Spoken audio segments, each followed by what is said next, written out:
The Spanish announce table. It is episode 407 of the Spanish announce table. AEW Dynamite just ended with the daddy ass birthday bash.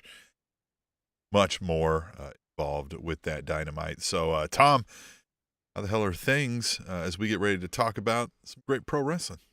Miserable. I don't want to talk about it. Let's get into AEW Dynamite. All right. Yeah. So we kicked off in Baltimore, Maryland, and that will become apparent during the Jon Moxley match, which we'll get to in just a moment. But it kicked off with Jay Lethal taking on Darby Allin.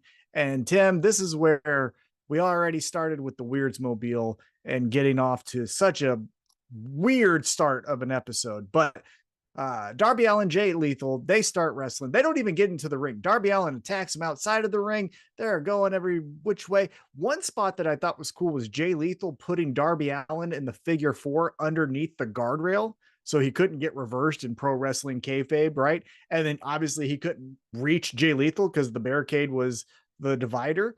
Thought that was pretty cool, actually. Like, if there's ever a Falls Count Anywhere match, I think that should be a finisher for someone. But let's get back on track here. We're going back and forth, back and forth. One of the coolest spots towards the finish was Darby Allin does his suicide dive into Satnam Singh and just hits, it's a bug hitting a car windshield and just bounces off of him. And then we get those guys kicked out. A man dressed in a Sting costume hurts Darby Allin. Jay Lethal gets his overly done, silly finisher. That finisher stinks, by the way. It's this. Yeah, it's not I like Jay Lethal. Jay Lethal is a good wrestler. He can be very good for your company in the mid-card level, like a solid mid-card champion or story, right? But that finisher is trash. Anyhow, he hits it. Darby loses. Then we get the guy dressed up as Sting unmasked himself, and like a turd in a punch bowl, no one fucking cared. It was the seventh most interesting person on AEW Dark. Yeah, this was a fail. And the moment I saw the first thing of Sting coming out, I thought of this idea. So it bugs me that like they didn't run with an idea like this. Why aren't we running back NWO Sting version 2? Right? Like, get somebody that actually might pass for Sting's body size, get the paint, have him do the thing, and then be like, oh my God, Sting attacked Darby Allin. Holy shit. And then, you know what I mean? Like, another week goes by and we see Sting get out of the, run the thing back. Like, fucking, why not? Why not? To a certain extent, yes. One thing that's hard is now in HD and so many different angles, it's going to be harder to get away with week after week. You know what I mean? Like, it's pro wrestling. I understand what you mean. Yes, it is pro wrestling. It would have been way better than whatever the fuck this was. I don't even know the person's name that you're talking about. Cole Carter. I kind of didn't want to know it. So, like, yeah. You remember him because during the AEW pre-party, we saw Cutie Marshall and Cole Carter get dunked in the dunk tank when people were throwing softballs at the machine with the lever that makes the person go down in the pool. So we have seen this person before. Cutie Marshall, our biggest friend and fan of the show, was the best part of that entire pre-show for AEW All Out. 1,000,000%. Maybe Danhausen. Danhausen was great. So, I mean, everyone was good. Max Caster's rap was fun. Yeah, I mean, there's a lot of good things about it. But Cole Carter makes no sense. Who cares? Like, yeah, well, I mean, it just a theme that may arise from this evening is I'm tired of this ROH stuff. Well, he's not ROH. He's Jay Lethal is. And well, yeah, but Jay Lethal's not. This is AEW. What I'm tired of is not everything has to be a reveal. Someone can just say, I'm coming out as me. I'm costing Darby Allin the match. And then, okay, let's see what happens, right? Like, it's fine. But when you do, because this is twice now with the Jay Lethal crew, where they have done a reveal, and it's not that great. Yeah. We did it with So Satnam Singh, and we did it with Cole Carter. Yeah. Now, after this, we get straight TNA 2006 in this bitch. And it was cool in GCW. I will give him that. Jeff Jarrett in GCW interacting with Effie is Weirdsmobile fun that I'm all about because of the contrast of who those people are, what they represent, and them colliding in a wrestling ring 100%. and in the storyline. Great idea. Yep. This felt like, well, that was cool. So let's kind of try it here with a lesser version of what, you know, the contrast is. And Darby Allin, no offense to Darby Allin, I love Darby Allin, but the contrast and everything. And then it's, correct me if I'm wrong here, Tim, and I'll let you go on here, but I just want to clarify something. So are we getting in 2022, Tim, are we getting a feud with Jeff Jarrett and Sting? Because Jeff Jarrett was saying, Darby Allin, your Achilles heel is you're blinded by Sting. And then he put a Sting mask on him. So guys, in 2000, it wasn't good. 22 years later, it's not going to be any better. I didn't even. Oh, Tom, you just made it worse. Tom, you just made it worse. I didn't even think about it because, like, okay, so my initial gut reaction was, you know, earlier I'm like, oh, man, should have done, let's run NWO Sting 2.0 back. But they didn't do that. And then we get Jeff Jarrett. We have a 10-year history trying to make sure all of our listeners and viewers, we love you, to understand, Tom so eloquently put it all those years ago, Jeff Jarrett fucking sucks. Yes, he is bad at most things in wrestling. So it just, here we are, and we've discussed that AEW is bloated, right? We got rid of some of the bloat, maybe, and we thought, oh, all right, we're gonna get back into things, and now we add somebody new. Not only that, we had two people, both of which we don't care about, but like one of which we barely heard of, at best, or maybe haven't heard of, depending on who you are. But the other one, something just, it's why this? Why, what is the decision making of like, this is gonna get us more ratings? Do we think it's gonna get us more ratings? Do we think it's gonna get us more tweets? What is it? By the way, Table Show on Twitter, hashtag tweet the table. Maybe Twitter's dying. Wouldn't hate it. We may have to move this thing, this hashtag tweet the table somewhere else, but you know what I mean? Wouldn't hate it either. So, but the Jeff Jarrett thing, and you're right. Okay, so if we're going to say, yeah, it's AEW because, Jay Lethal is all elite, even though all of his crew, I don't know, I don't, now we've added another person to their faction. Two. Yeah, well, or is just Jeff Jarrett helped them here and he's going to do his own thing? And you're right. My thought was, why do the Sting thing then, right? If it's Jeff Jarrett, why don't you just reveal Jeff Jarrett? Why have this other guy that I don't know just show up and act like Sting? But you're right. It's because it's provoking Sting. Maybe we're going to get Darby Allin and Sting versus fucking this guy and Jeff Jarrett, which is even worse than Jeff Jarrett Sting. At least Jeff Jarrett Sting, you could say Jeff Jarrett versus Sting and put that on a website or something, you know, on a pre-show. But geez, man. Yeah, I don't like anything that we did here. Longtime listeners will know I have always thought Jeff Jarrett seems like a fine person. I've heard him a couple times on his podcast. I have seen his interactions in like meet and greets, things like that. Seems like a fine person. He is dog shit when it comes to being a performer, when it comes to him doing the thing. I get it. He started TNA. TNA had Samoa Joe and AJ Styles and all that stuff. That wasn't him. He just plucked those guys from Ring of Honor, which credit to him, but like that wasn't him. When he was the champion, that fucking promotion sucked. And when he tried to start GCW, which again, fucking sucked, this is what he does. So like, you just got rid of CM Punk, apparently. And I'm not saying he's a cancer like that, but like, he's going to take up a lot of the oxygen in the room. And to your point, for what?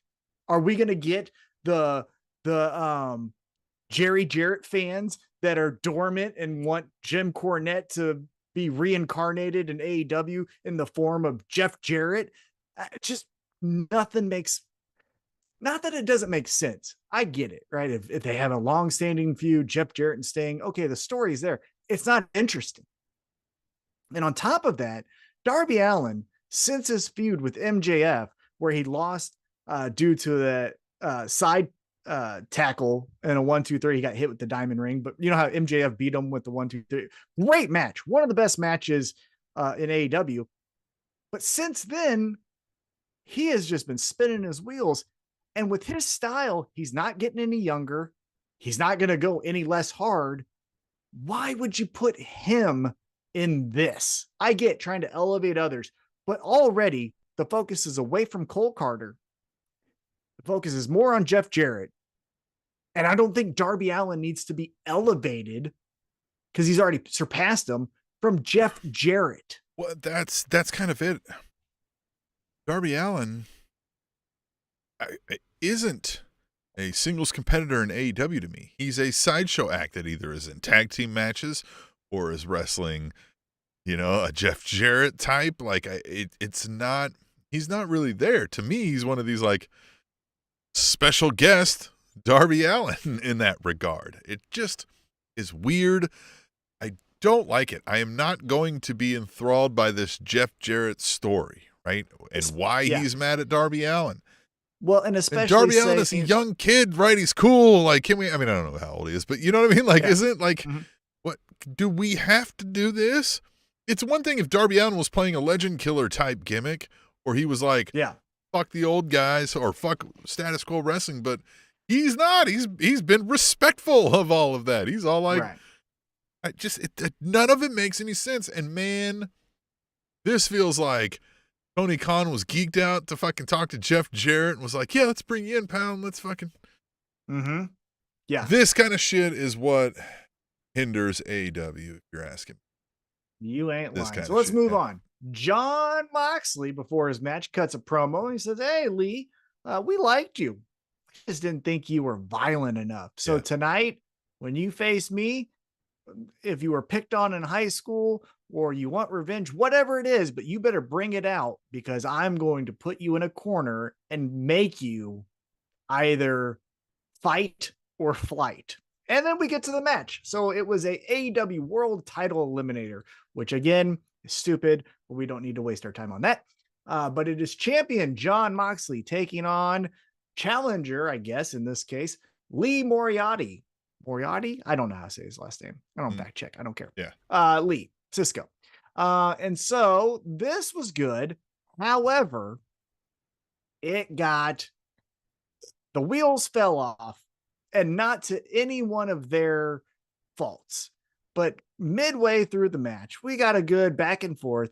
Moxley starts to take control, and everyone stands up and everyone looks away from the ring because the NFL MVP from, I believe, 3 years ago, Lamar Jackson, hometown boy, starter for their hometown Baltimore Ravens, makes his way to the front row, and everyone starts chanting MVP, and we're all looking at that. And hey, look, if it's Kansas City and Patrick Mahomes comes, we're doing the same fucking thing. And if you go to Tampa Bay and Tom Brady, Patrick Mahomes is actually awesome. Well, you can't. Okay, easy, but he's still an MVP. Like Lamar Jackson is very, very good. Yeah, I mean he's no Patrick Mahomes. But... Well, no one is. Right. That's like saying, but you can still be proud of the guy. Yeah, sure. Yeah, but you know. But here was my thing. It was this wasn't a throwaway match, right? This isn't Ethan Page versus Serpentico. This was your world champion. Correct. You have Jon Moxley. I mean, the Lee Moriarty part. Well, I mean, he's fine. He's good. And he did good in this match. Yeah, no, of course. Yeah, he didn't do anything bad. Yeah. But if you're AEW, talk to Lamar. Hey, can you wait 2 minutes? Hey, let's get you there before. Like if it was planned beforehand that he was going to come in, but you did it at like such a, again, As I've mentioned with AEW, it is my favorite promotion. I genuinely like it. The first 3 years are the best 3 years in pro wrestling to me, other than ECW, which, but no one needs to be hired in front of the camera anymore. We need everything behind the camera. One part here, a stage manager. Hey, Lamar, can you hold back 2 minutes? Hold back. Match is over. Commercial, go.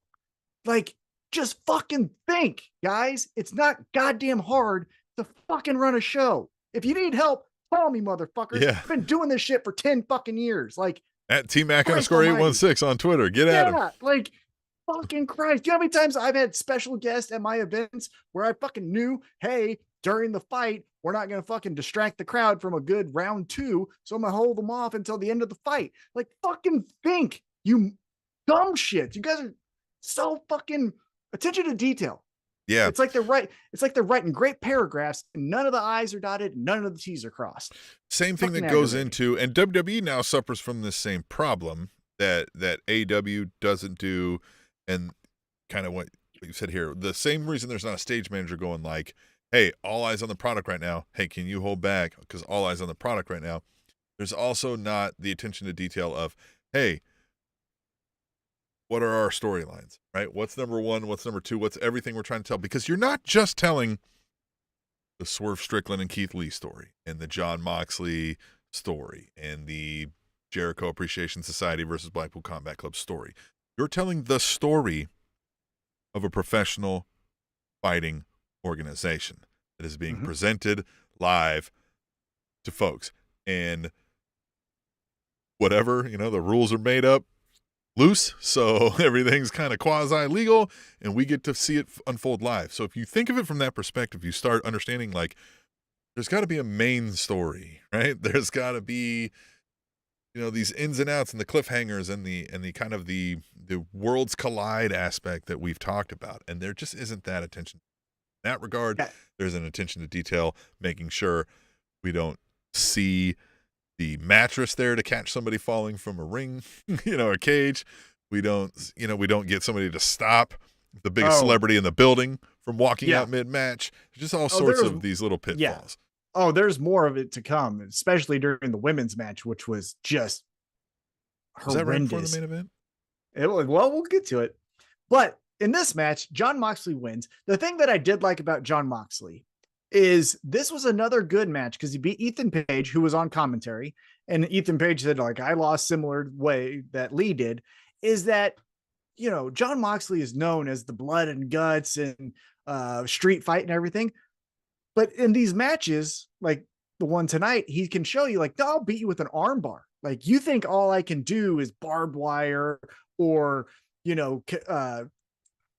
well, not a Canadian destroy, but like a pile driver to the outside. Well, no, I'm going to show you a technical wrestling match, and I'm going to show you a technical move that submits the guy. So I like that part of Jon Moxley, where he's showing you as the world champion, he's more than just what you think he is, glorified GCW guy or whatever.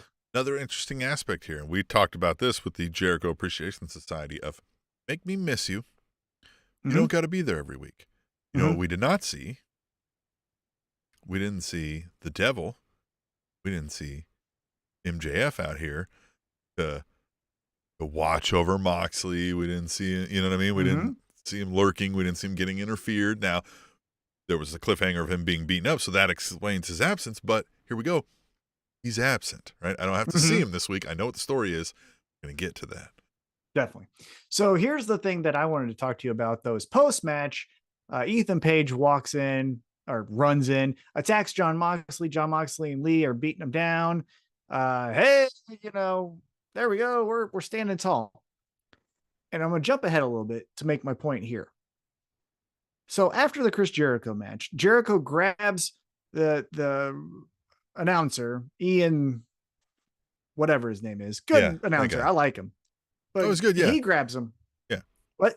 Yeah, he's good. He's like a better Tom Phillips. Yeah, great. Yeah, exactly. Phil's a great role. Everything's fine. But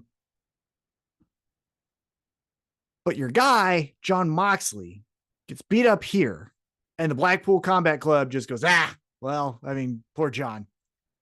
Fucking guy that you don't know gets his glasses broke and Cesaro and Bryan Danielson and The whole crew. Yuta All of them. are fucking running out beating separately. ass. They weren't hanging out with each other. They all come out separately. One guy was in catering. One guy was taking a shit. One guy was out working on his fucking car, fucking fixing a flat tire. What it made me think is, and if again, I'm just taking this from, if you told me what happened tonight, what my immediate thought would be is, seems like maybe the Blackpool Combat Club's afraid of the firm and not afraid of Jericho Appreciation Society. Yeah. Why wouldn't you beat up the firm? They beat up your guy, but you're going to go after Jericho Appreciation Society because you know them, kind of thing. Like, yeah, they didn't help Moxley, but they helped whatever the fuck the guy's name, Ian guys. something. Yeah. Yeah.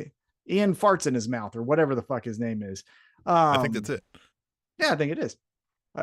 Put that down. Ian farts in his mouth. Might be the show title. Yeah, there it is. So afterwards, Saraya does her sit-down interview, and it's supposed to be with Britt Baker, led by Renee Paquette. But Renee Paquette brings to our attention, Britt Baker said, I ain't showing up to this shit. So we get more of a sit-down one-on-one interview between Renee Paquette and Saraya. And I thought it was pretty good. I thought she explained some things, why she came to AEW, why now. I thought this was done pretty well. Now, I think it was fun, but kind of a dorky way of saying, like, hey, are you going to come back and wrestle? And she goes, well, there's one more doctor I need to talk to. I mean, it's Britt Baker. Of course. You know what I mean? Yeah. It's fine, but like, needs to get her dental clearing before she can. Maybe, but like, I don't know if she was trying to be coy and like, who's the doctor? I think so. But that's not it. Like, that's anyhow. Not cool. It was good. Yeah, it was fine. And I like, if she would have presented it in a different way, I think I would have liked it better. If she would have been like, but there's one, like a threat, like there's one more doctor I gotta see. Like, oh shit, we know she's talking about Britt. But the way she said it was like, yeah, just say, before I announce I'm able to return to the ring, I have to meet with one more doctor. And then she comes out next week or whenever, says, I said I have to consult with one more doctor, and I'm going to do that right here live in Poughkeepsie for all of you, wherever the fuck they are, right? Mm-hmm. Yeah, sure. And she says, let's bring out the doctor, Dr. Britt Baker, DMD, and then we get that showdown, which will be fine. I mean, that'll be fine. Well, and that's what I think is going to happen. I just think she could have said it better, because she said it like she really wants this person's input when it really, she doesn't. She just wants to beat her up. Yeah. Anyhow, that's just because it honestly felt odd, because it was kind of like she was like, well, I'm going to get to that part, but I want to save it because I just have one more doctor to talk about. And then they were like, cut. And it was like, wait a minute. I need a follow-up question to like, so you're not cleared. Which kind of doctor are you speaking to? Right. Like, again, Renee, man, just can't get these interviews off the ground, man. Something's always going wrong with them. Poor Renee. Always.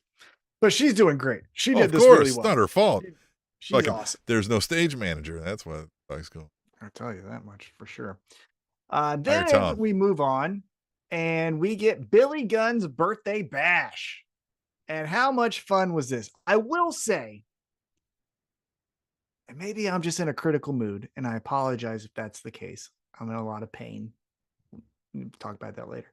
But I thought this was honestly the weakest rap from Max Caster.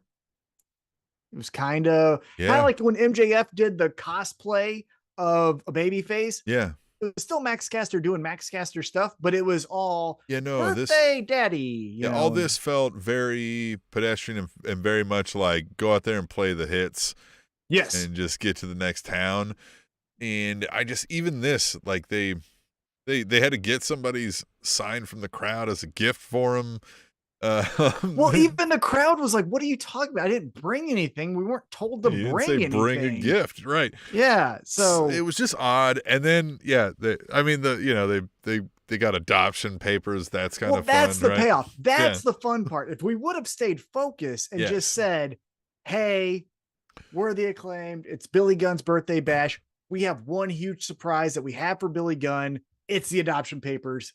It's cleaner. It's more focused. And I know this was they got his hands that way, wrapped up, because Swerve Strickland kidnapped him. Which, by the way, Rampage, Swerve Strickland kidnapped a human, Mhm.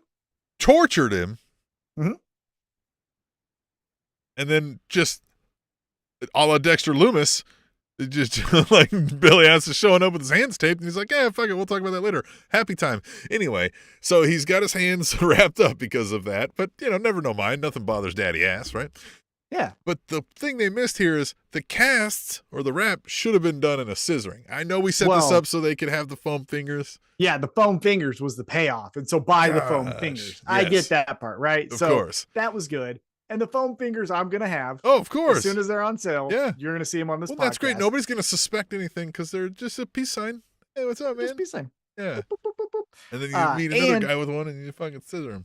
And your questions about, hey, you captured someone and all of that, we'll get to, because again, we're doing Mhm. chronological order. But Keith Lee brought up a lot of interesting points when it was Swerve Strickland and Rick Ross, which, how Rick fucking Ross, you had Lamar Jackson and Rick Ross. If this wrestling is not made for the real fucking people, I don't know what this is, because this is not bubblegum celebrities. This is like Rick Ross is the real.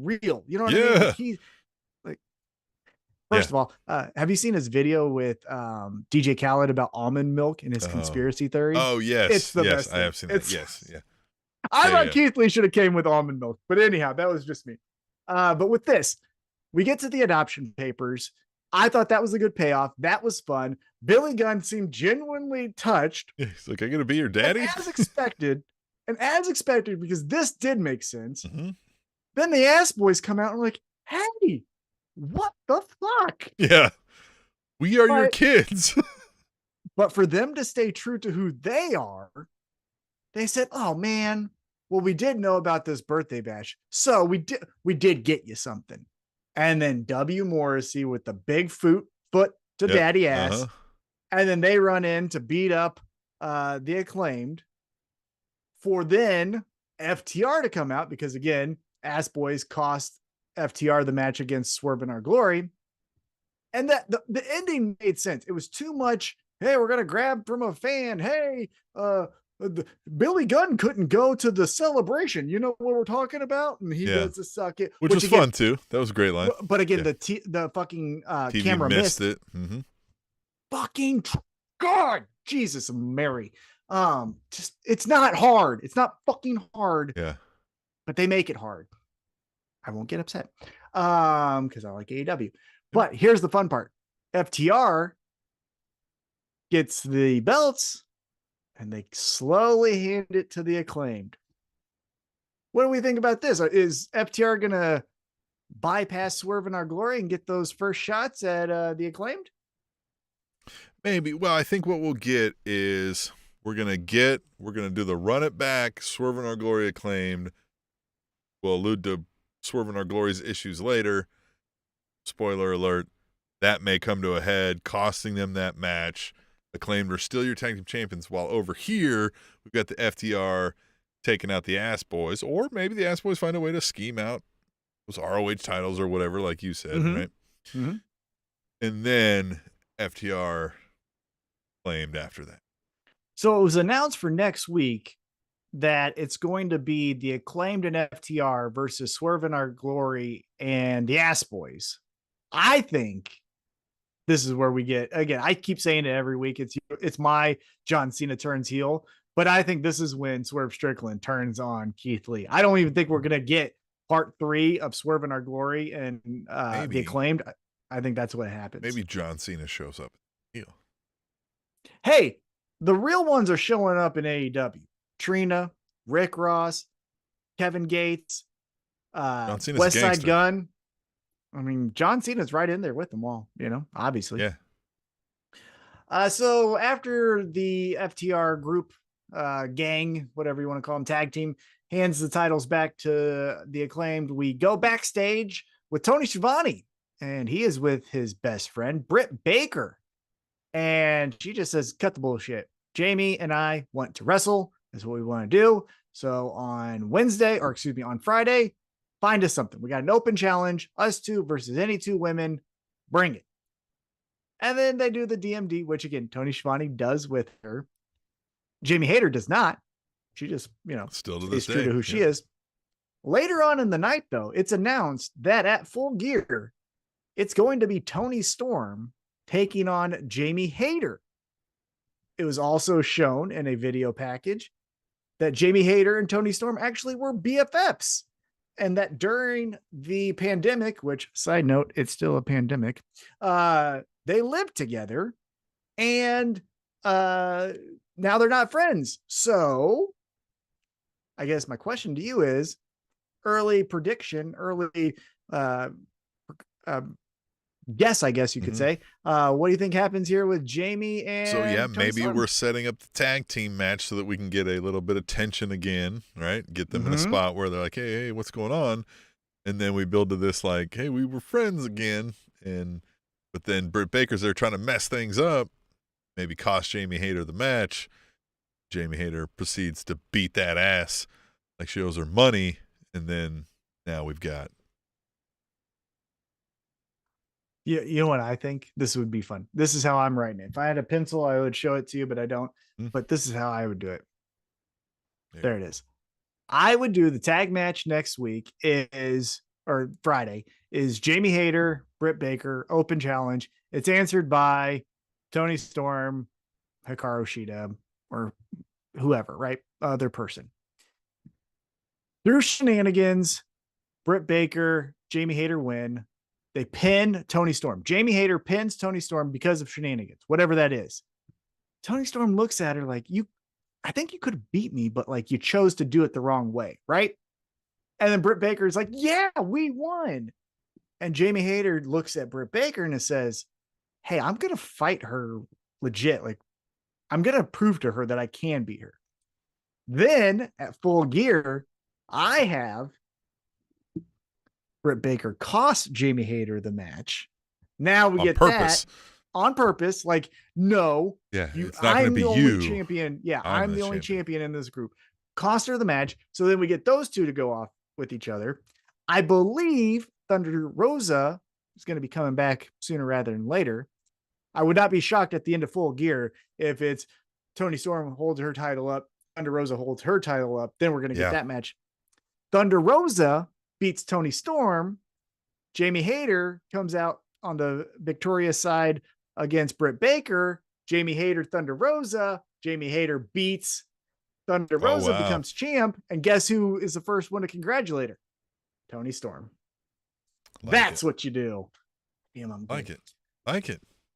Yeah, well, none of it's going to happen. Tony Khan is going to fucking forget 3 things and then come up with 2 of them last bring minute. Somebody over from New Japan that we had never heard of, and they'll win the title. Yeah, the young boy who holds the ropes for Shibata, he's coming in. Fucking who cares? Speaking of fun, though, we got our third match of the night. The Ring of Honor World Heavyweight Champion, Chris Jericho, taking on any opponent, open challenge, who is a former champion in Ring of Honor. Doesn't matter. Women, pure, tag, heavyweight, whatever it wants. And son of a bitch, the most shocking moment of the night. Colt Cabana walks out. Boom, boom, baby. And he's emotional. You could see that it looked like he just cried before he walked out.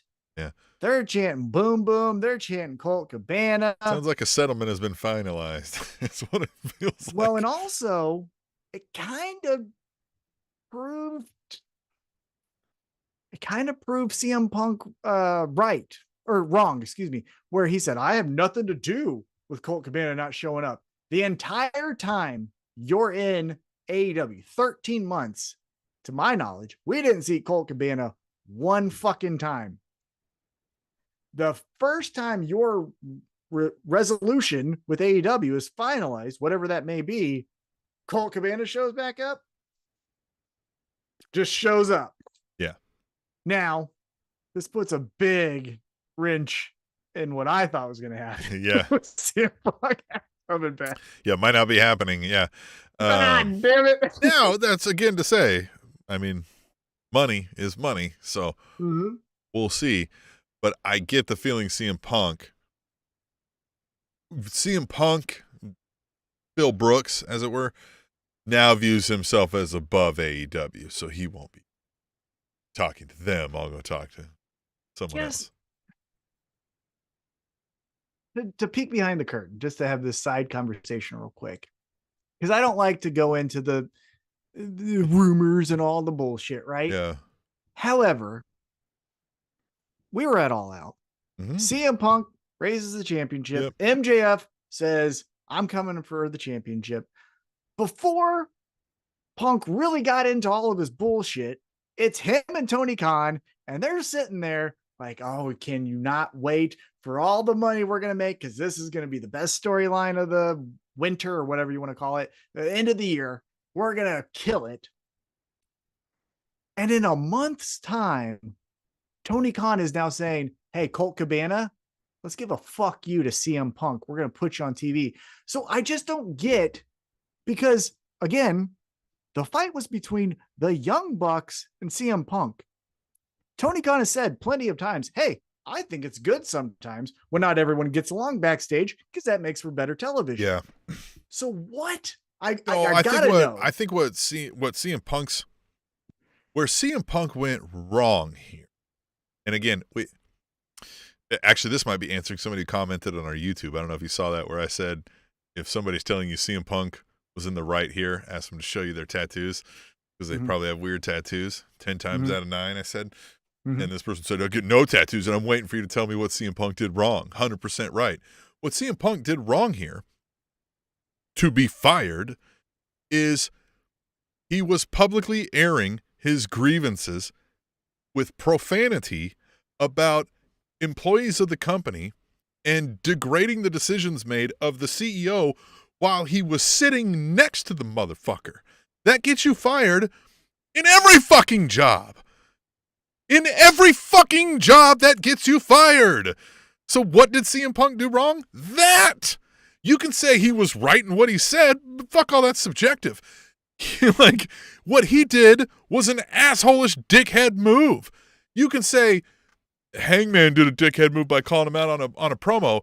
Those two things aren't fucking equal, right? Like, that's not... That one is a belligerent asshole, and one guy's taking a pot shot in a fucking game where they do that towards each other. So that's what he fucking did wrong.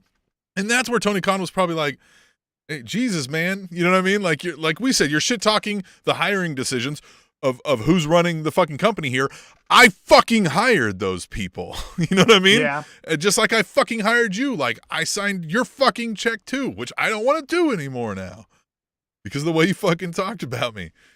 So I guess then, do you think Tony Khan put on a poker face sitting next to CM Punk? Oh yeah, during that press. Oh yeah, conference? we can watch that back, and I'll find the moments where he'll say something. You can kind of see Tony Khan be like, you know what I mean? Like, again, I think in the moment Tony Khan's also got a bit of a shock. You know, when you go into that kind of like, just fucking get through this, just fucking. You're like, I don't fucking what is going on, and you just kind of go into your corporate speak. So like, but you can tell he was uncomfortable as all get out several times when CM Punk would start to, and then CM Punk's cutting him off. Again, that also gets you fired. If you're cutting off your CEO at a press conference, Titus O'Neil wasn't seen for years because he grabbed Vince so he didn't get run into by somebody. Like, well, that's just, I mean, yes, I know but Vince is a psychopath, but I mean, that's what I'm talking about. Like, you don't go out there and just start F-bombing a fucking press conference sitting next to the CEO and then saying the people that he hired to be his high-ranking executives are fucking children, and you're fucking just shoving crumbs all over. Like, the utmost of unprofessionalism displayed I've seen of many. I've seen high-ranking athletes go off the cuff, right? But this was up there, right? Athletes is, the word I'm using here to apply. But look, that's why. And then the thing became, after the fight, CM Punk was probably like, I want them out of here. And Tony Khan's like, I'm not fucking getting rid of Kenny Omega and the Young Bucks. Like, that's not fucking happening. And who knows? They're probably over there saying the same shit too. And it was probably like, well, hey, listen, I overpay this guy for the results I'm probably getting. You know what I mean? Like, he probably makes money off CM Punk, but he also probably like, the risk versus reward at this point versus those guys and everything. It's probably just like, hey, listen, go do it somewhere else then. I guess throughout the entire thing, the tweets that I would see from people I like that follow the journalist, it Yeah. was always this beef between the Elite and CM Punk. And I always thought, yes, to your point, what he did was unprofessional. But I thought Tony Khan was more like, God damn it. But like, he sold out. Because if you recall, go back a couple press conferences ago at whatever that pay-per-view was. But when Tony Khan slamming his hand on the table saying, CM Punk makes us the most money. CM Punk is the this. And like, I thought that's still in his head. And in this move here, Colt Cabana is a direct breaking kayfabe middle finger to CM Punk. So I just wonder where that relationship between those two went sour. And maybe we also don't know what we gathered from the press conference, the scrum.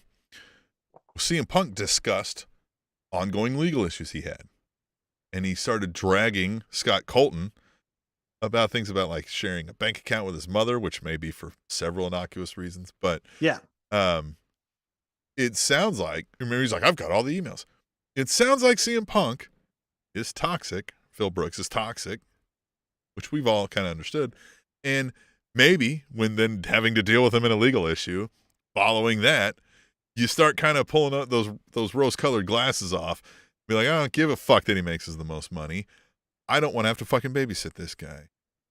And then when you start displaying that back and CM Punk starts feeling like he's losing a power struggle, this is what people like CM Punk do with this kind of approach to interactions with other humans, is it's about, I'm on top. I have the hand here.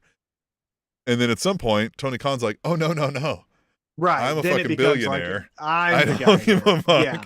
Maybe that's I could pay you out right now with a check of my personal money. So shut the fuck up. But you understand what I'm saying is it was very shocking. Yeah. It was a quick turnaround. Oh, it was a very quick turnaround. Yeah. But, and then with the Colt Cabana thing, it was probably that. It was probably like, now after I've dealt with all these contracts, I realized what everybody's saying. He was an asshole, and everybody was trying to tell me they didn't want you. That Eddie Kingston promo is very clearly now, like, that's also what CM Punk was talking about. Like, that also was like somebody going off script or saying something he didn't expect and he didn't like. And what's he going to do to Eddie Kingston? Right. What's he going to do to Eddie Kingston? Right. So it's just that. I think the shine wore off of CM Punk after all of this, right? Like, Tony Khan probably tried to make it work, probably thought like, no, this isn't that bad. And then as everything unfolded, it was probably like, God damn, everybody's right. What am I going to do? Maybe you're right. What would I do? Like, what would I do? The other option is get rid of the Young Bucks, get rid of Kenny Omega, get rid of Eddie Kingston, get rid of Hangman, which has been the identity. For CM Punk, who might then turn around in a year and be like, fuck these people you brought in. They don't fucking blow me when I come out here too. So it's like, all right, well, sorry, Phil, you got to go. So in this match, Chris Jericho gets the victory. It was fine. All the fun stuff happened. And then, as mentioned, post-match, JAS takes out Ian, whatever his name is. Farts in his mouth. Yeah, Ian farts in his mouth. And again, the Blackpool Combat Club go out to save him. I also didn't like the one-by-one nature. Again, it was like, what? I get we're trying to make a pop for everybody. I see what you're trying to do here. But again, it just, if I'm watching a story that I'm supposed to believe is real, what the fuck? Why were you all sporadically placed about? Again, I mean, I guess it could be what I said earlier, right? One was in catering, one was taking a shit, one was fucking, or maybe one was like, hey, I've got this. You guys hang back. Okay. Well, fuck, he doesn't have it. He doesn't got it. All right. We should have known. Yeah, right. Yeah. So there's plausible reasons, but I just, but what was bothering me was like, so Cesaro comes out and I'm like, God damn it, here we go. We made YouTube videos this last week about, are we finally done?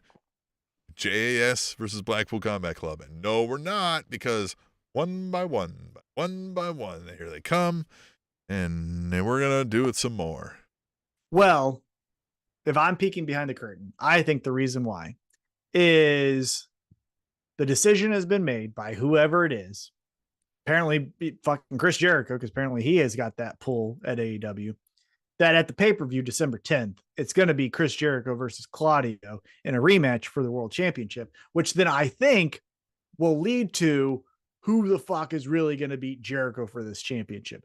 Very similar to when Kenny Omega took on Christian at All Out 2 years ago, and it brought out Adam Cole and it brought out Bryan Danielson, and you forget about Christian in about 4 seconds. So I think that's what we're doing. I hope we're not continuing past it. Yeah. Samoa Joe or whoever it is, right? Yeah. CM Punk. Yeah. Low key, someone like that. I still think it should be Adam Cole, but anyhow. No, he already beat him, didn't he? Anyhow, who cares? One thing I forgot about though in this breakdown is there was a quick montage about the Elite. We saw the Elite win the Trios Championship at All Out, which we were at.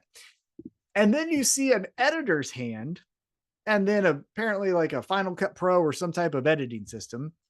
And they go to Death Triangle winning. And then they show that. And then they say Death Triangle is your Trios champion. And then they erase the Elite, put Death Triangle. Yeah. And then they go to the All Elite logo, All Elite Wrestling logo, and the E goes away. And then so does the rest of the logo.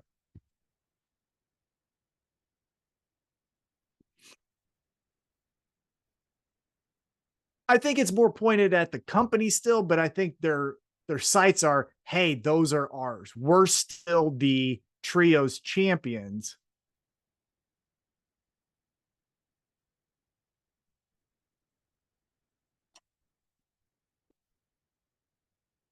Yes.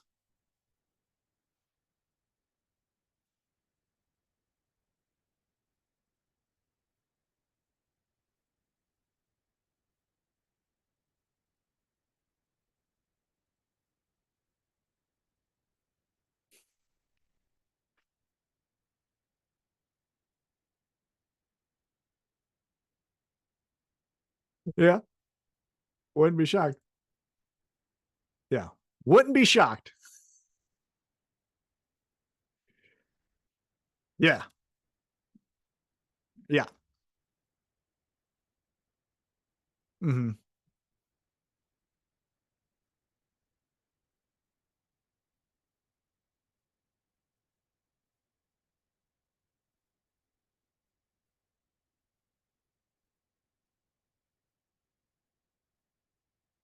And I think it is. And I think as I'll just shoot ahead a little bit here. Well, actually, it leads us into the next match. So the next match was for the All Atlantic Triple Threat Champion, or the All Atlantic Championship. It was a triple threat between Orange Cassidy, your champion, Rey Fenix, and Luchasaurus. This was fun. This was your standard fun AEW match. Again, when AEW says we're going to our homegrown talent, we're going to focus on them, that's when I feel like I can take that, show it to someone who's strictly a WWE fan and say, check out the dinosaur, the Fast and Furious cosplayer, and one of the best luchadors in the world. Don't you want to see that? And they might go like, fuck yeah. Like that's when AEW's at its best, is when they do matches like this.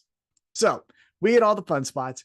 We also get Jungle Boy Jack Perry with one of the most vicious full sprint spears to Luchasaurus going through a table, which I thought, I mean, those tables I know can probably collapse at a strong wind, but they still break off and can hit you in some crazy places. But Jungle Boy does the spear after a couple chair shots and is laughing, is like, you son of a bitch, which I thought was a good touch, was like, you just wasn't hurt too. He's like, you son of a bitch, I got you, right? Then leads Pac coming down with the hammer, which you talked about in the promo earlier. Is like, you know how you win? Use the fucking hammer. Rey Fenix grabs a hammer. I don't need the fucking hammer. As soon as he does that, I don't fucking need the hammer. Big orange punch. Orange Cassidy gets the victory. So before we get into the post-match of this one, that leads into dissension amongst two of the Death Triangle guys. And if you go back to the Elite coming back, that's an easy story to tell, right? The Elite beat Death Triangle. Death Triangle disintegrates because Pac is the real heel. Lucha Bros are the baby faces, right? So we got everything set up, I think, if that's the route that I think so too. And yeah, that was good though. This is consistent storytelling with the hammer thing. So even if it doesn't involve the Elite, I liked where that was going. So Mm-hmm. But I think that's where it goes, right? Is the Elite finally come back and say, hey, we were going to get what was truly ours. It's the Trios Championship. Death Triangle, probably Pac will be like, yeah, fuck you up right now. And Lucha Bros are like, tonight? All right. Got, and then Pac tries to cheat. One of Ray Phoenix probably stops him. Pac gets hit with a one-winged angel. The Elite get the championships back. Hey, we're going to take over AEW like it should be. Death Triangle then fights amongst themselves. That's what I think will happen. But after this match, Orange Cassidy is still your All Atlantic champion. And apparently you get your dream shot. I never heard of this before, where the champion gets to pick his dream opponent. Okay. Hey, it's a cool wrinkle. Again, I've never heard it before.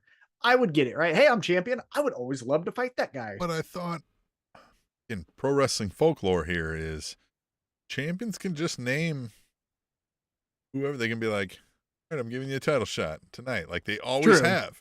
Always have and always will. So I don't know. But unless somebody was not wanting to fight for the championship and then they were like, no, you're in this match. Maybe. I don't know.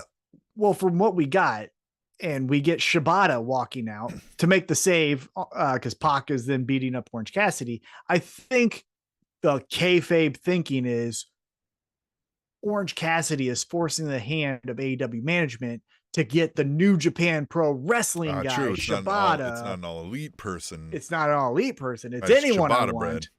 Yeah, Shibata bread, which, again, another fun fucking matchup. I believe it's happening next week, or no, it's happening Friday. Orange Cassidy versus, we always talk about Minoru Suzuki being angry grandpa. His grandson is Shibata. Shibata had to stop wrestling for a period of time because he was doing legitimate headbutts to fucking people because I guess he thinks it's real. It's not. Yeah. His style is fun for the viewer. But if I were the employer, I would always take him to the side and be like, brother, don't hurt my talent. Don't hurt my talent. And it doesn't make you any tougher.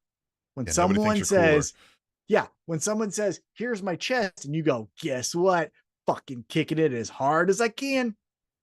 That's not impressive. That's not, everyone could do that. Now, depending on your levels of strength, it's more impactful. Could you do it? Sure. But like anyone who says it's like slap fighting. Have you seen this new bullshit slap fighting? Yeah. Who the fuck cares? You're just saying, here's my chin, and I'm going to say, slap you. Fuck off, slap fighting. And Dana White, fuck you. Hate that bitch. So Friday, we're getting Shibata, that guy. Yeah. And Orange the glory Cassidy. hole to take on Orange Cassidy. This is going to be some weirdo fun, right? Yes, it'll be fun. I think I was thinking about this with Rampage when I saw Swerve Strickland kidnap a human. We discussed how Rampage would be better if Rampage was live. Mm-hmm.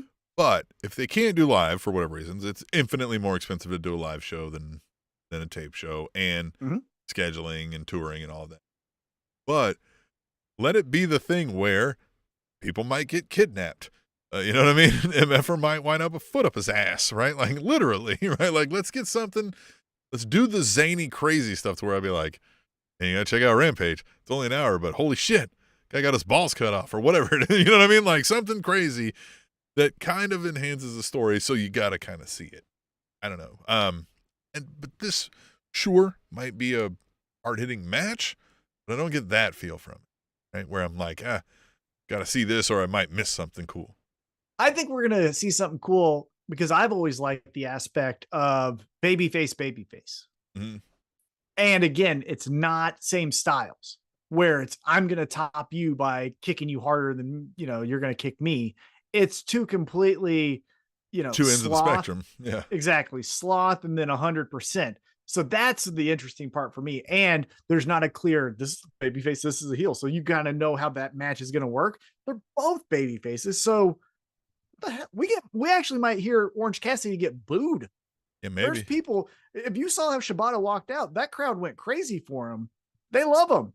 And the best friends walked out with him and stuff. So he's amongst friends, right? The best friends. The best friends. So I'm very interested to see how they work out of this kind of jam that they put Yeah, themselves that was the in. unique thing too, was best friends, because I mean that's Orange Cassidy's best friends, Right. but they're there with Rocky Romero and this guy, which is interesting. Mm-hmm. Interesting, Very unique aspect. Sure. So I'm interested into it. Friday night.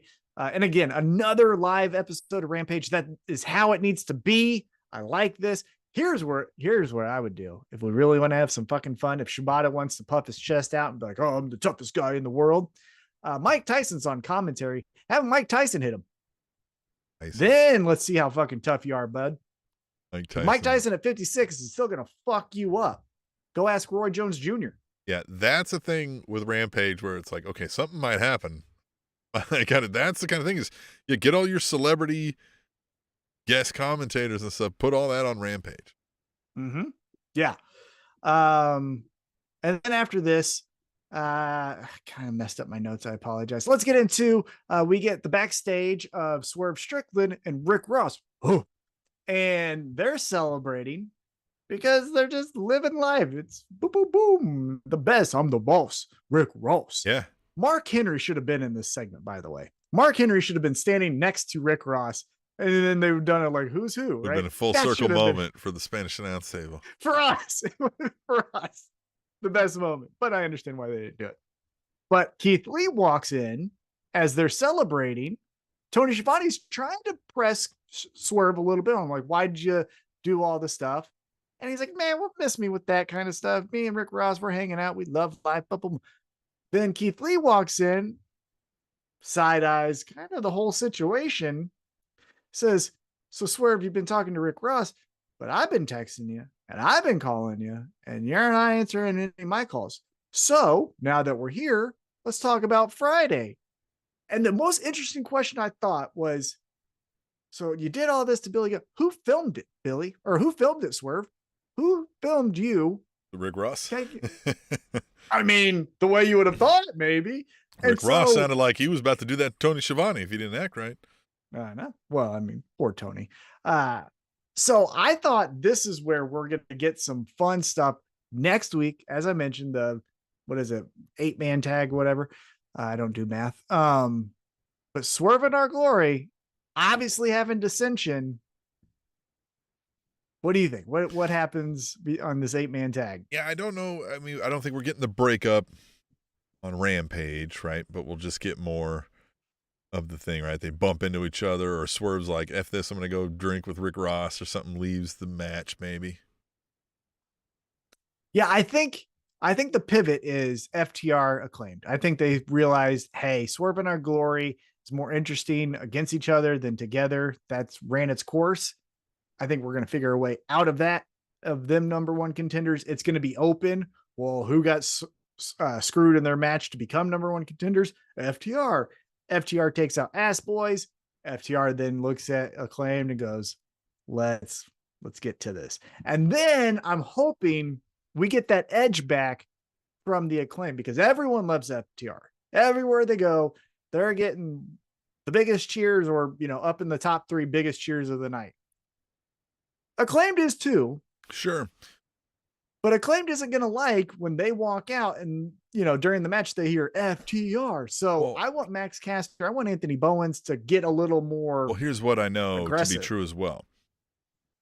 Wrestling is cyclical, and what works in wrestling then can work in wrestling now, where catchphrases is always a thing, right? The crowd wants to chant. They want to be in on the thing. But nowadays, you can't run the damn NWO Wolf Pack where everybody's got a catchphrase and we all say it for fucking 6 months anymore, right? Mm-hmm. The scissoring thing is going to die sooner than you want it to. So if we don't have something to move into, if your thing's going to be catchphrases and silly things, you better be thinking about the next one and throwing stuff up against the wall and finding something that catches fire, because this will get old quick. Yeah, I agree. And I think if anyone can, it's the Acclaim. They are tapped into the trends of and the today. Raps may help find something too. So I believe it could be there, but this today kind of felt like we're leaning a little hard on this now. Yeah, this felt playing the hits, as you said earlier. Hey, right? Oh, let's do that. Freebird. Exactly. And that's where I hope FTR can get them, the Acclaimed, back into, hey, you bald cops or whatever they're going to call them, right? That's what I want more from the Acclaimed, because the thing that wrestling, I feel like, has always messed up is we've got a heel that's catching fire, or a heel tag team in this case, and they're catching fire. And so what we do is they organically turn babyface because we love them. Yep.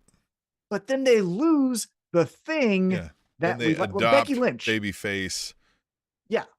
stuff.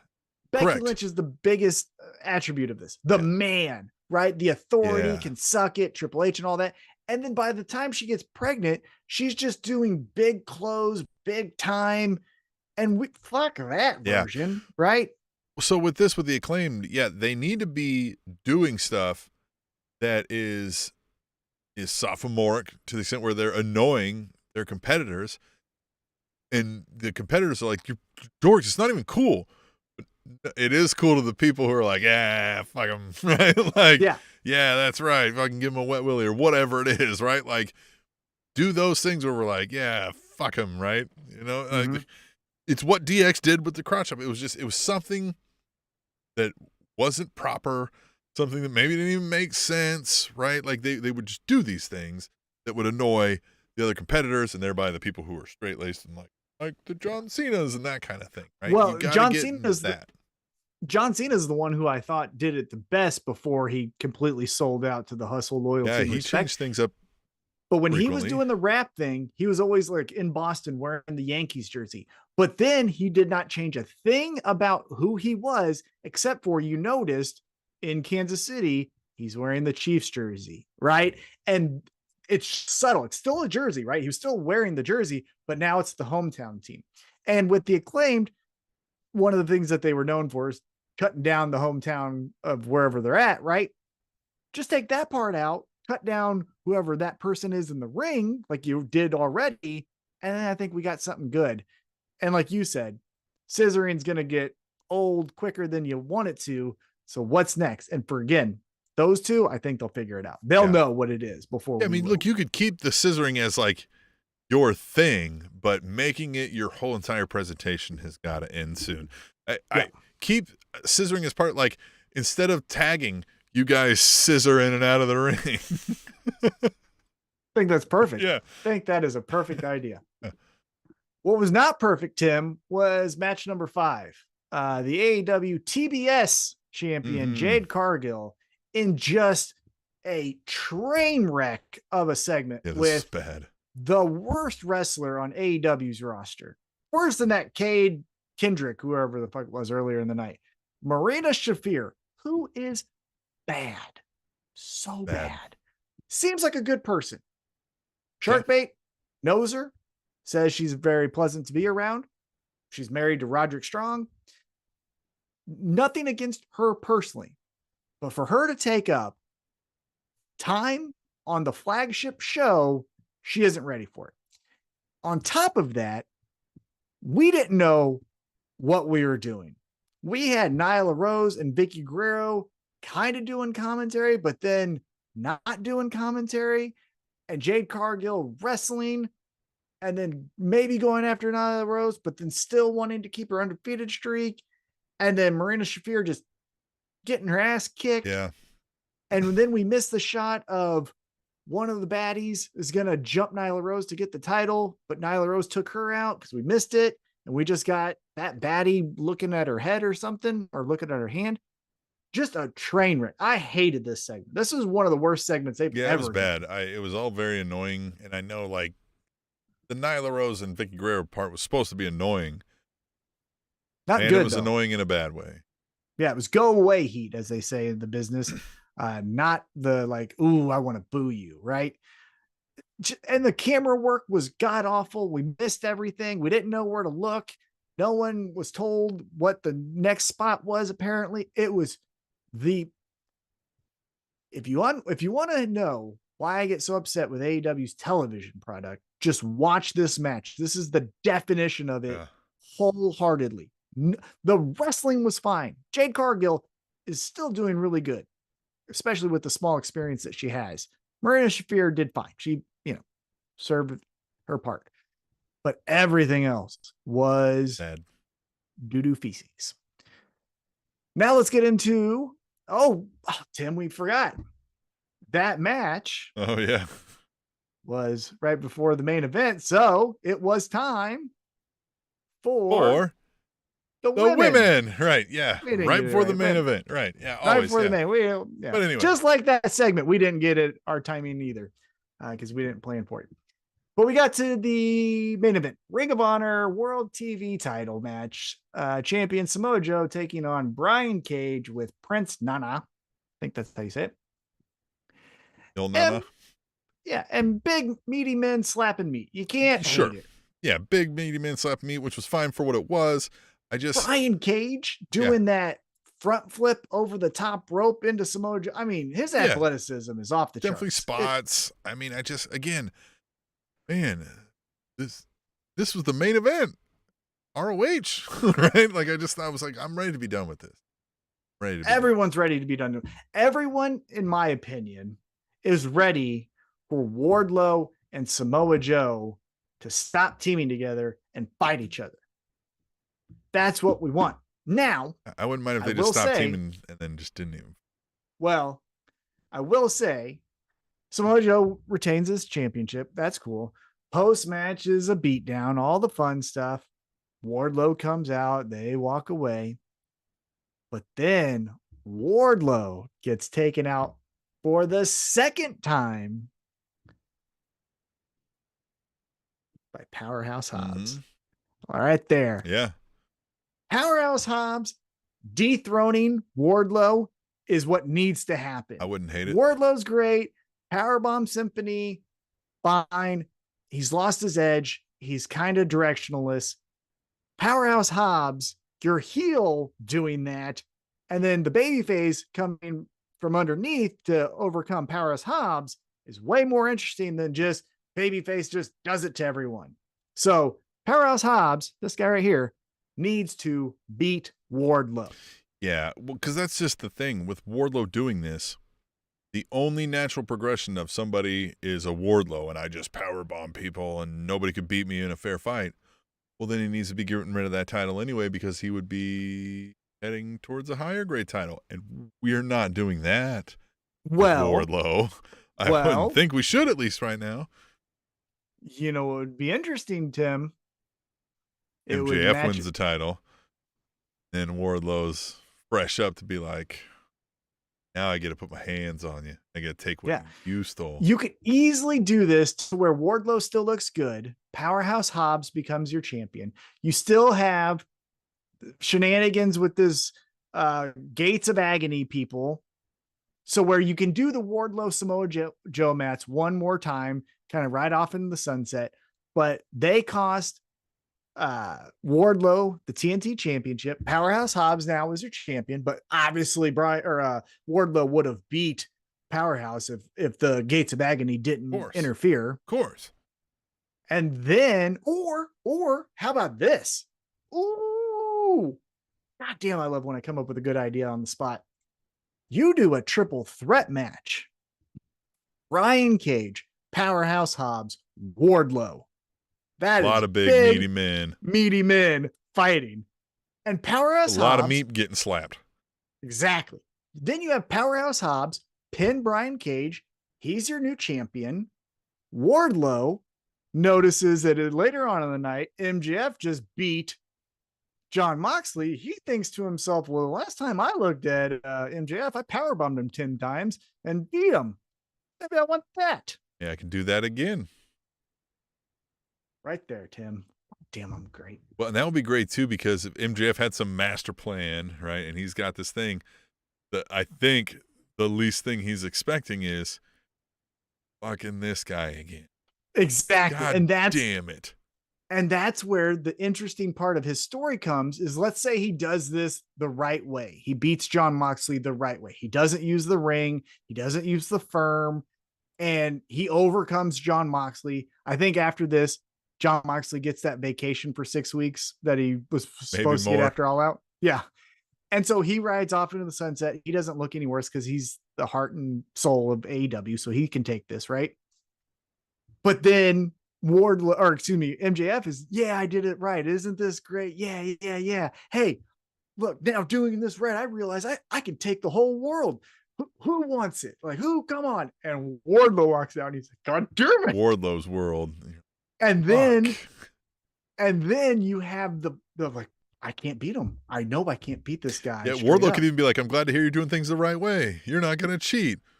So, even in a match you tried to cheat, I beat you. So now I think, like, I got this. So let's do this. And be like, no. And be like, oh, you're not doing things the right way now? You're not.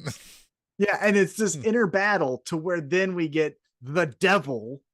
Get the devil again because babyface MJF fucking sucks. Yeah, I No mean, offense. like, right. Look, we all love MJF and we want Love him. to cheer MJF, but not because, like, we don't want MJF trying to be cheered. Yeah. Very Just be hard MJF, distinction I need to make. and you're great. So I think that's what we do. That's right there. Book it. I like it. I hurt my arm. So that is your AEW Dynamite. God dang, that really hurt. Funny bone? Sure, it's Yeah, a torn ligament, but yeah. Yeah, not so funny, motherfucker. It's not so funny because it's torn. So that is your AEW Dynamite, Tim. What do you think overall? B minus, right? If I'm giving this one a ranking. Solid C. Yeah, maybe a why? C even. You know why? You're missing Eddie Kingston. Yep. You're missing proper Bryan Danielson. Not to his fault, but you're missing Hangman. You're missing MJF. You miss a lot of those guys that you kind of were banking on in this episode. So it was fine. It was good. The Colt Cabana thing was probably the most talked about moment of this episode. Yeah. And so, yeah. Yeah, I would say, I wouldn't say I was underwhelmed or overwhelmed. I was just very whelmed. I was content. Yeah, very whelmed. Very whelmed. Speaking of, WWE happened as well this week. And I mean, only two things stuck out to me is Sami Zayn is still amazing. Mm-hmm. Right? He gets them breaking, which we had a lengthy discussion off air about. Yeah. But at some point, I don't want to watch that every week. I don't want to watch you guys losing character every week because I get it. He's funny and you weren't expecting the line. But also, like, he's already said words like that to the viewer. Again, if I'm the viewer, like, he said Usi and that kind of thing. So it wasn't that far out of left field, right? To me, I was kind of like, hey, why were you guys in buckling laughter, right? Like, so to me, it was just kind of like, okay, I get it. And Sami Zayn's great. Yeah. I kind of like, but to me, I've said this, like, I kind of want Sami Zayn now to unseat Roman Reigns. Like, I want him to, like, be the mastermind, pull something out of his ass. Jey Uso was right the whole time. Go the whole 9 yards at this point. I think, yes, that is definitely a possibility. Now, to talk about the first point you made of the breaking and that being funny. It is fun when, on occasion, a talent breaks. The crowd reaction makes them laugh. In this case, another wrestler made him laugh, whatever it is. And that's memorable. But I always bring up Jimmy Fallon on Saturday Night Live. Jimmy Fallon fucking sucked on Saturday Night Live. He's decent at the Tonight Show. Sure. But everything he did on SNL was break character. Will Ferrell would say something or have a little prop that he wasn't ready for, and he would just snicker the entire time. He's and that's great at the Tonight Show because he's great at being funny in a conversation. Yeah. Right? Where he's not good it's at giggling, acting. it's back, laugh, and forth. But yeah, when we're doing a skit, he can't contain it. In conversational laughter, you don't have to contain it.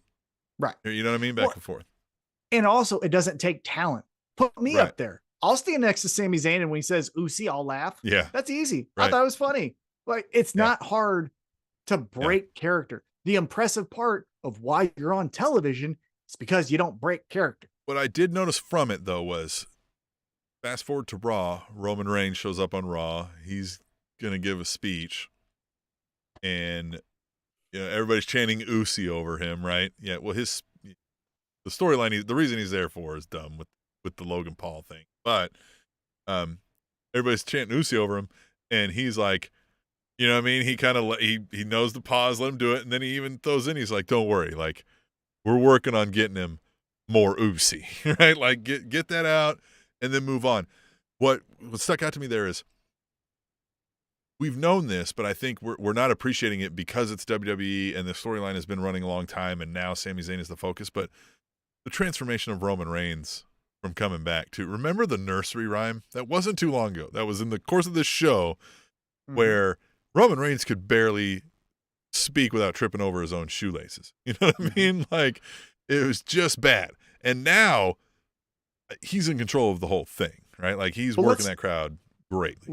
Let's talk a little bit about that segment before we wrap up here. So that segment on Monday Night Raw, to your point, the end when he's just talking to the camera is one of his best promos he's ever done. Yeah.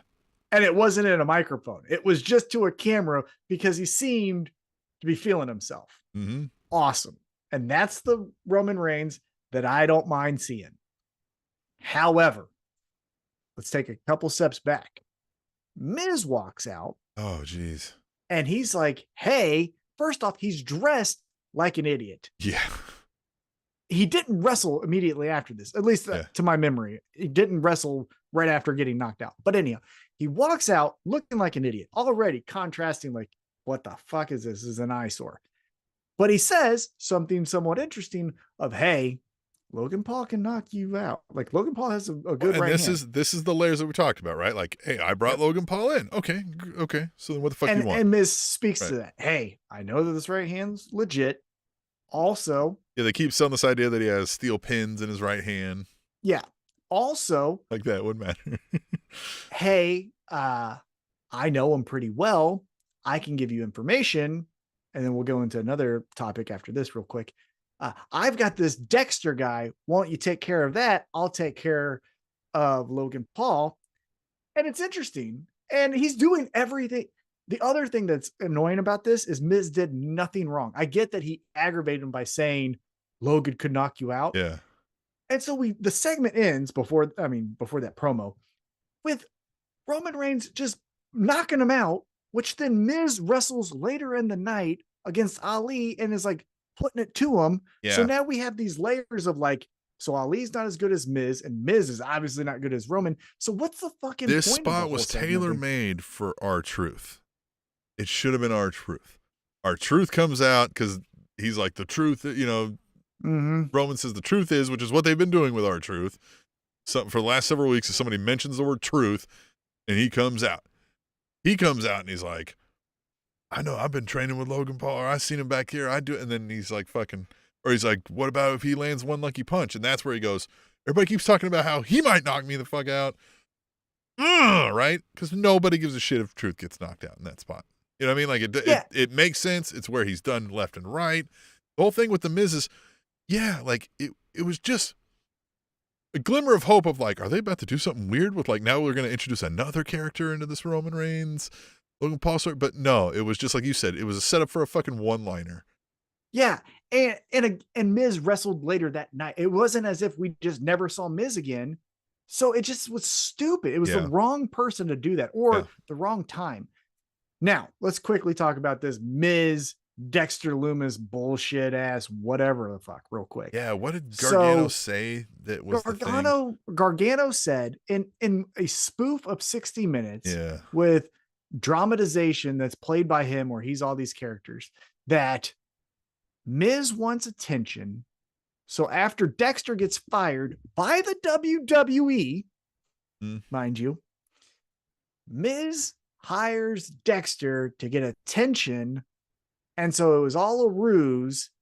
But then now Miz stopped paying Dexter. So now Dexter's actually going after him, which is still the fucking thing that the Miz wants. So now you're just doing it for free.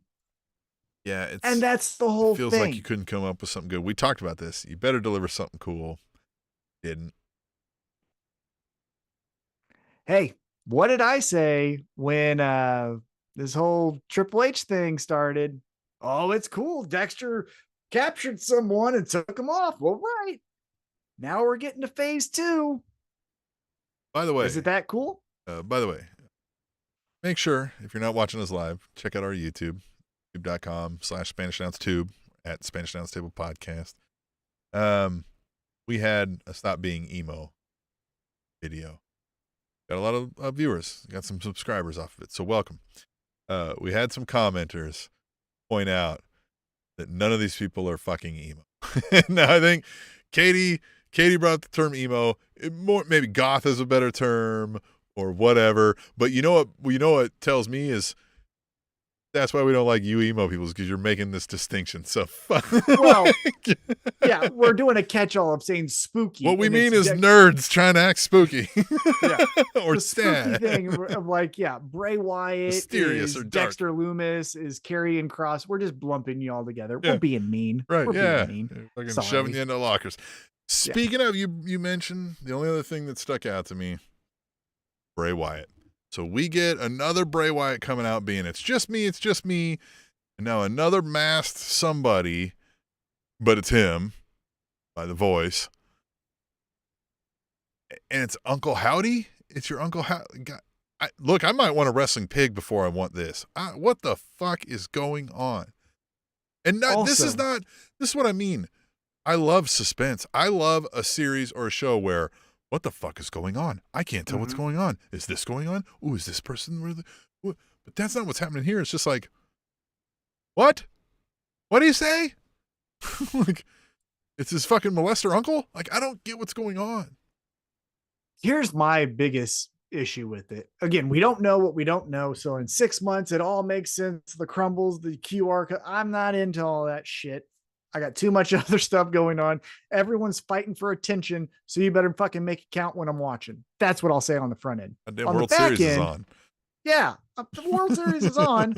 I'm not watching some fucking. Not watching a guy who's got a mask where the lips don't move, but yet I can see somebody's lips. Like, yeah, and also the World Series game had 5 home runs in the first 5 innings. The first time that's ever happened in the 118 years in baseball history. I'm gonna watch that anyhow. This thing, the thing I don't like, and again, I don't know the end result, so I'm maybe speaking too early, but it seems to me that he has mental issues. And in a time when WWE says you're not alone, if you're having problems, call this hotline, all this stuff. Now we're just making it a story that someone has mental disabilities, and that's interesting. He should go get help. Like, if this is real, right? We're breaking into, like, we're going to kayfabe here. Go get help, man. Stop coming into shows. Well, here's also what, and again, this may be a short-term aspect, Bray Wyatt, but twice we've gotten it's just me, man. This is you and me. Man, he's weird when he's talking like that. As weird as he is when he's talking in nursery rhymes or whatever. Man, I know it sounds like you're out of breath and like you don't know what to say, and you're just like you're like Bailey 2.0, like, oh my God, I can't believe this. Everybody loved me. It was like, I mean, he did say a thing, like the thing that stuck out to me where he was like, I did a lot of things and I like hurt people, and he's like, I'm not gonna lie, where like part of me kind of likes that I'm willing to do bad things to people to get what I need, right? So I mean, there's maybe some sprinkles, like you're saying, maybe 6 months it all comes together, but man, I don't know if it should take that long. And I'm saying we don't want an immediate payoff to everything, but I need you to give me something. I can't be completely in the dark, because otherwise it's just weird and I don't know what the fuck you're saying. Exactly. I like subtlety. We've talked about that in the past. Eddie Kingston and his continuation of one story into the other, but it's still Eddie Kingston this entire time. It's not resets or anything like that.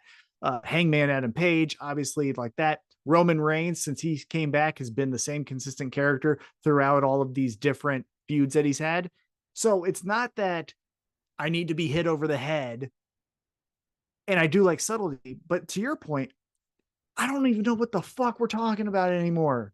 And you've done it too long. One time is fine. Hey man, is he okay? That was kind of weird that one week. And then we get back on track to where Bray Wyatt wants the WWE championship. There's no mission statement still. It's, hey guys, I'm out here. Why? Go home. Go to a therapist. Like, we already clapped for you. Yeah. Why I you don't- out here a second time now? Stop, man. Yeah, it's not good. Well, and just it also again, all right. If I'm watching, we know it's fake. We know pro wrestling is fake. Yep. But I am supposed to be watching it as though I'm supposed to suspend my disbelief as though I'm watching a professional fighting organization.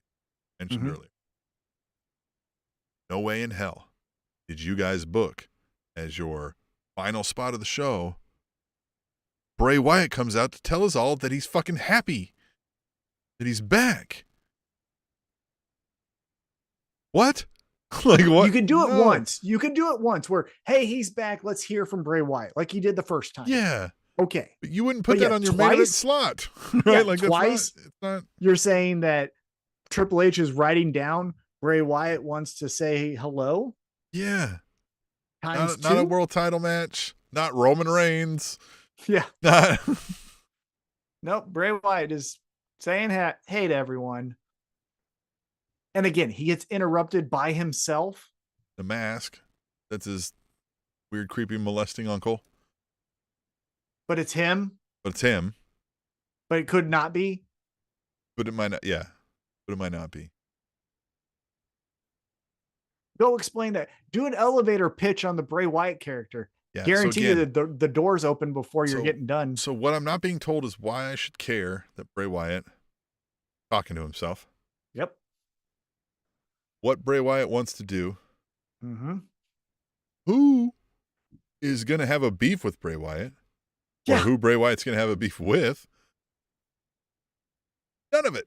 I don't know why Bray Wyatt's here. I don't know what he's saying. I don't know what the fuck he's wearing. So, what is this? Yeah, that's all I'm left with. I'd rather watch Ian Farts in his mouth get beat up by Chris Jericho. You know what I mean? Chris Jericho's going to tell you why he's doing it. He's got a story. Yeah, he already did. Yeah. Right. He said, just fuck Ring of Honor and everything that comes with it. So I just, I don't know. That's all that stuck out with me. Yeah. Chad Gable and Otis did a Chippendales. Yeah, they did the Chris Farley, Patrick Swayze routine. Yep, that was Chippendale. good. Yeah, Mm-hmm. that was good. And that's maybe too much of a dated reference for all the young kids, but go watch it. It's a great skit. SNL. Good for them. Otis and Chad Gable, more of them in like serious roles, though. We need to have them winning matches. I'm tired of them just losing every time. But yeah, they were great. That's Other than that, man, I think we could take a break and for another week. Come back for episode 408 unless you got anything else. No? All right. Well, then we'll just fucking get the hell out of here. The Spanish announce table.